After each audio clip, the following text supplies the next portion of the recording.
എന്താടോ മേടിച്ചു നോക്കുന്നത്? മാറ്റി പിടിക്കണോ? ഗൗരി ഇല്ലേ? ഗൗരിയോ? അതെ, തന്റെ മുതലാളി.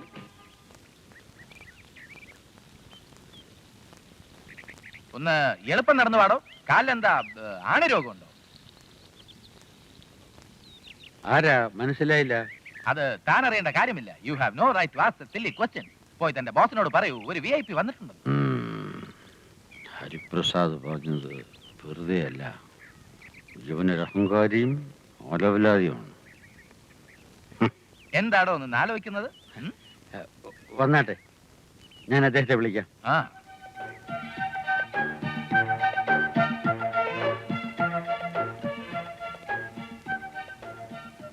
ഇരുന്നാട്ടെ, ഞാൻ അദ്ദേഹത്തോട് പറയാം. പറഞ്ഞേ പറ്റൂ, ചെല്ല. കുടിക്കാൻ എന്തെങ്കിലും പലതും വേണമെങ്കിൽ ഞാൻ അങ്ങോട്ട് പറയാം. എടോ സിംഹവാല, എന്നെ കൊണ്ട് താൻ കുറെ വിഡ്ഢിവേഷം കെട്ടിച്ചല്ലേ. ഇനി കുറച്ചു നാള് തന്നെ ഞാൻ എലിവാലനാക്കി കളിപ്പിക്കാം.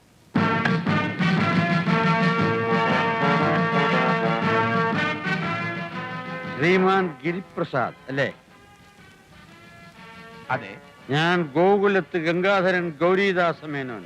ഇവിടത്തെ തോട്ടക്കാരനും സാറും ഇരട്ടപ്പറ്റവരാണോ? I mean twins. തോട്ടത്തിൽ വെച്ച് കണ്ടതും എന്നെ തന്നെയാണ്. Really? Very nice to meet you. Okay. പണ്ട് രാജാറാം മോഹൻ റായ് സാധാരണ വേഷത്തിൽ ഒരു സദ്യക്ക് പോയപ്പോൾ കാവൽക്കാരൻ അദ്ദേഹത്തെ അകത്തേക്ക് കടത്തി വിട്ടില്ല. അദ്ദേഹം മടങ്ങിച്ചെന്ന് പരിഷ്കൃത വേഷത്തിൽ വന്നപ്പോൾ അതേ കാവൽക്കാരൻ അദ്ദേഹത്തെ ആദരിച്ച് അകത്തേക്ക് കൊണ്ടുപോയി.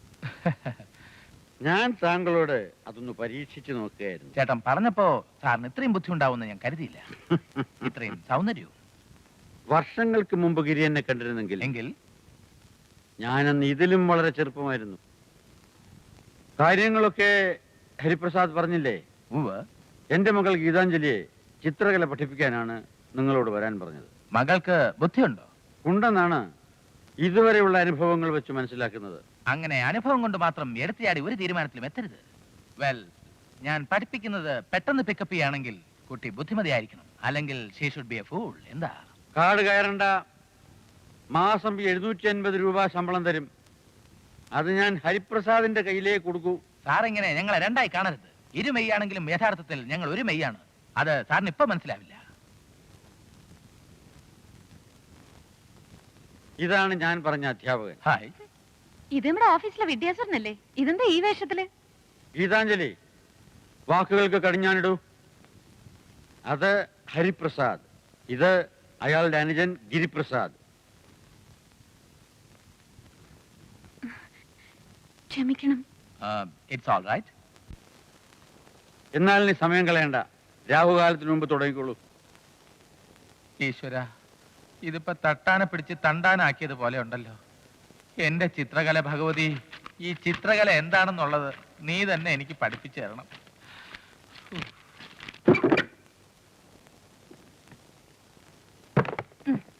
സാർ, നമുക്ക് തുടങ്ങാം സാർ. അല്ല, നമുക്ക് തുടങ്ങാം. അത് വലിയ മഹാന്മാരൊക്കെ ശ്രമിച്ചിട്ട് പരാജയപ്പെട്ട ഒരു ഫീൽഡായത്. അതുകൊണ്ട് പെട്ടെന്ന് അങ്ങനെ കയറി തുടങ്ങാന്നൊക്കെ പറഞ്ഞാൽ പരസ്പരം ഒന്ന് പരിചയപ്പെട്ടിട്ട് പോരെ പരീക്ഷണം. രാഹുകാലത്തിന് മുമ്പ് തുടങ്ങണമെന്ന് അച്ഛൻ പറഞ്ഞിരുന്നു. അതുകൊണ്ടാ ഞാൻ. അത് ദൈവം ഒന്ന് നിശ്ചയിച്ചിട്ടുണ്ട്. ഈ രാഹുവും ഗുളിയനും നോക്കിയിട്ട് വലിയ കാര്യമില്ല. ആളൊരു നിഷേധിയാണെന്ന് അച്ഛൻ സൂചിപ്പിച്ചിരുന്നു. കുറച്ചൊക്കെ വഴിവിട്ട് ചിന്തിക്കുന്നവരെ എനിക്ക് ഇഷ്ടം. ഈ ഗീതാഞ്ജലി എന്ന് പറയുന്നത് രവീന്ദ്രനാഥ് ടാഗോറിന്റെ. ഞാൻ അദ്ദേഹത്തിന്റെ ആരുമല്ല സാർ. ആരുമല്ലെന്ന് എനിക്കറിയാം. ഞാൻ ചോദിച്ചത് ഈ പേരുമായിട്ടുള്ള. Okay, leave it. നമുക്ക് വിഷയത്തിലേക്ക് കിടക്കാം. ഈ ചിത്രകലയെ കുറിച്ച് എന്തെങ്കിലും അറിയാമോ? ഇല്ല. അപ്പോൾ നമ്മൾ തുല്യ ദുഃഖിതരം.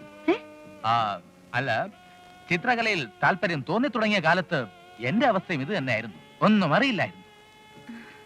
പിന്നെയല്ലേ ഞാൻ ബോംബെയിലെ JJ സ്കൂൾ ഓഫ് ആർട്സിൽ പോയി 3 കൊല്ലം പഠിച്ചത്.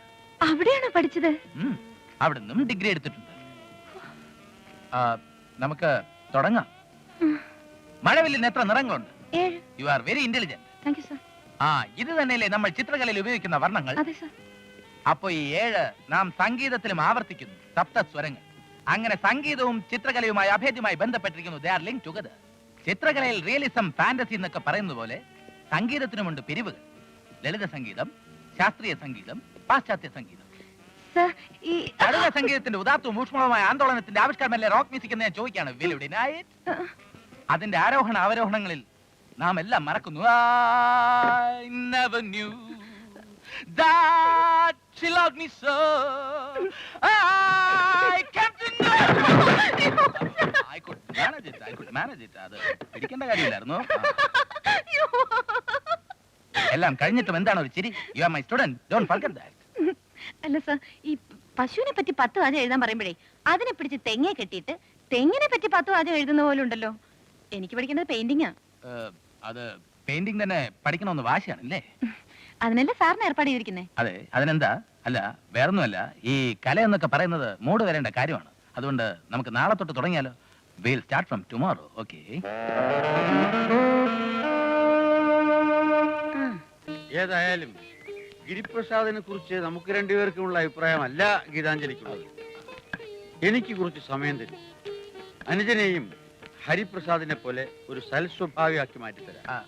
അതുപോട്ടെ, അമ്മയെ ആശുപത്രിയിൽ നിന്ന് കൊണ്ടുവന്നല്ലോ. ആശുപത്രിയിൽ വന്ന് അമ്മയെ കാണാൻ പറ്റിയില്ല. അത് നന്നായി. അല്ല, അമ്മയ്ക്ക് ഇനി അസുഖം വന്നുടന്നില്ലല്ലോ. അപ്പൊ അങ്ങേക്ക് ആശുപത്രിയിൽ വന്ന് കാണാമല്ലോ. ഈശ്വരൻ അനുഗ്രഹിക്കട്ടെ. ഏതായാലും ഞാൻ അമ്മയെ കാണാൻ നാളെ വീട്ടിലേക്ക് വരുന്നുണ്ട്. ചക്കിനു വെച്ചത് കൊക്കിനു കൊണ്ടു വെളുക്കാൻ തേച്ചത് പാണ്ടായി. എന്തു പറ്റി? ഒന്നുമില്ല. ഞാൻ വീട്ടിൽ വരുന്നത് ഹരിക്ക് ഇഷ്ടമല്ലാന്നുണ്ടോ? അതല്ല, ഞങ്ങളുടെ കൊച്ചു വീട്ടിൽ അങ്ങേപ്പോലൊരു വലിയ മനുഷ്യൻ വരിക എന്ന് പറഞ്ഞാൽ. വീടിന്റെ അല്ല, മനസ്സിന്റെ വലിപ്പമാണ് നാം കണക്കിലെടുക്കേണ്ടത്. പിന്നെ ഞാൻ വരുന്നെന്ന് കരുതി പ്രത്യേക ഒരുക്കങ്ങളൊന്നും വേണ്ട എന്ന് അങ്ങേക്ക് പറയാം. പക്ഷേ എനിക്ക് ചില ഒരുക്കങ്ങൾ വേണ്ടി വരും. ചക്കിനു വെച്ചത് കൊക്കിനു കൊണ്ടു വെളുക്കാൻ തേച്ചത് പാണ്ടായി.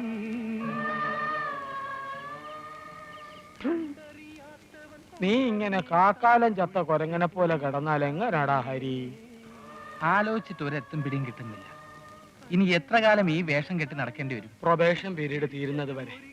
ജോലി സ്ഥിരമായി കഴിഞ്ഞാൽ സിംഹവാലനല്ല ആനവാലം വിചാരിച്ചാലും ഒരു പുല്ലും ചെയ്യാൻ പറ്റില്ല. പിന്നെ പിരിച്ചുവിട്ടാ ഞാൻ അയാളെ സുപ്രീം കോടതി കയറ്റും ഹരി. ആ ഓഫീസിനകത്തിരുന്ന് ജോലി ചെയ്യുമ്പോ ഏതാണ്ട് പൂജപ്പുര സെൻട്രൽ ജയിലിനകത്ത് കഴിയുന്ന ഫീലിംഗാ.